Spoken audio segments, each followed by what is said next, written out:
नोंथांमोना दा मा खोनालायखो नोंथांमोना खोनासंनानै लादो नैबे भिडिअखौ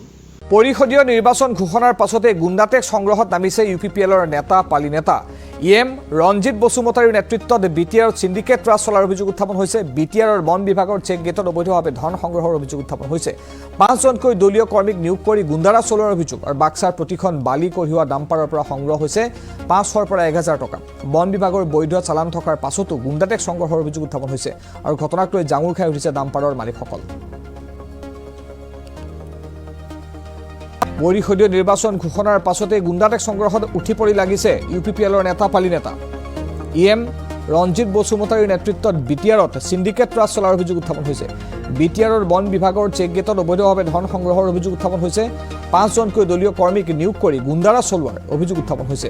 আৰু বাক্সাৰ প্ৰতিখন বালি কঢ়িওৱা ডাম্পাৰৰ পৰা সংগ্ৰহ হৈছে 500 পৰা 1000 টকা পৰ্যন্ত বন বিভাগৰ বৈধ চালান থকাৰ পাছতো গুণ্ডাটেক্স সংগ্ৰহৰ অভিযোগ উত্থাপন হৈছে আৰু ঘটনাক লৈ জাঙুৰ খাই উঠিছে ডাম্পাৰৰ মালিকসকল মোক যোৱা পৰহি মই এইটো খবৰটো পাইছোঁ আৰু অহাকালি দিনটো যাওক পৰহি মই আলোচনা কৰিম ফৰেষ্ট ইএমৰ লগত আপোনাৰ এই ইউপিপিএলৰ পাৰ্টিৰ ফালৰ পৰা 500 টকাকৈ খুজিছে মানে কিহৰ কাৰণে বাৰ নম্বৰ 5 নম্বৰ এতিয়া নাজানো ইহঁতে ৰিচিপো নিদিয়ে আপোনাৰ এইটো আপোনাৰ এই বৰিংখা ফৰেষ্ট গেট আপোনাৰ চালান তালান আছে নে নাই চালান তালান চব ওকে গাড়ী কাগজ পাতি চব ওকে মই গাড়ী ভাড়াত আনো তেনেকুৱাকৈ চলি আছোঁ আৰু মানে এইটো নাজানো ইহঁতে একো নকয় আপোনাক কি কৈছে আহি মোক আহি ফোনত দম দিছে আজি কি কৈছে পইচা নিদিয়াৰ কাৰণে দম দিছে बेवहाय मा बुंदों हाग्रा बिफाननिफ्राय सालान बिलाइ थाखासेयावबो दिनै इउपिपिएलनि माखासे नेता आरो बाथा देवानिफोरा बिथांमोना फैसा लादोंनो पार डाम्पार 500 खरै बिथांमोना बुंबाय थादोंमोन सरकाराव फैनाय लोगो लोगो बिथांमोना कारापसन मुक्त सरकार सामलायगोन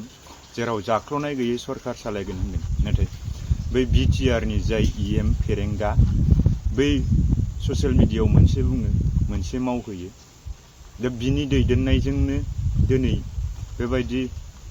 गुन्डा टेक्स लालायनाय जादों होननानै दिनै निउज डेइलि 24आ दामखावना होगासिनो दङ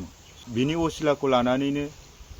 बिटिआरनि सिइएम प्रमद बर' बिथांनाव खौरांगिरिफोरा कुइसन खालामनायाव आं बेखौ खोनादोंसो बेखौ दा दिनै थांनायनि उनाव गाबोन समफोर बेखौ आं खबर लागोन होननानैसो बुंदों नाथाय बिथांमोना सरकाराव फैयैनि सिगां बिथांमोना मा खोथा होदोंमोन जाख्ल'नाय गैयै सरकार सालायगोन होननानै बुंदोंमोन अब्ला दिनै माखासे डाम्पारफोरा माखासे गारिफोरा जेरावहाय हाग्रा बिफाननिफ्राय सालान बिलाइ लानानै खामानि मावसेयावबो बिथांमोननि कागज पातिया गासिबो अकेयावबो दिनै इउपिपिएलनि माखासे नेता बा बाथा देवानिफोरनिफ्राय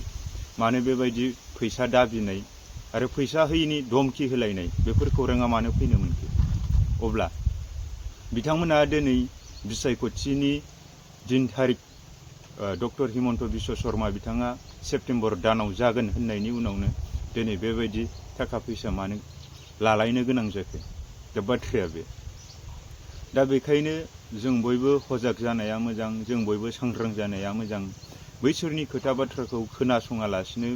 बैसोर बुंनाय मानि बैसोर खिफिनाय मानि नंगौ होननाया जोंनि थाखाय मोजां नङा बेखायनो बयबो साख्रित जानाया मोजां आरो गोबां भिडिअ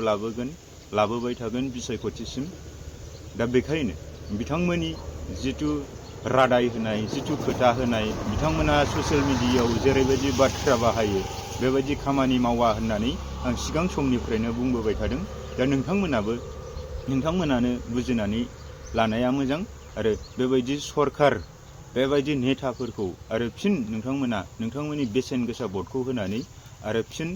बिथांमोनखौ सासे रिप्रेजेन्टेटिभ्स बा एमसिएलए बा इएम महरै मोननो दा लुबैसै बेखिनिखौ खावलायबाय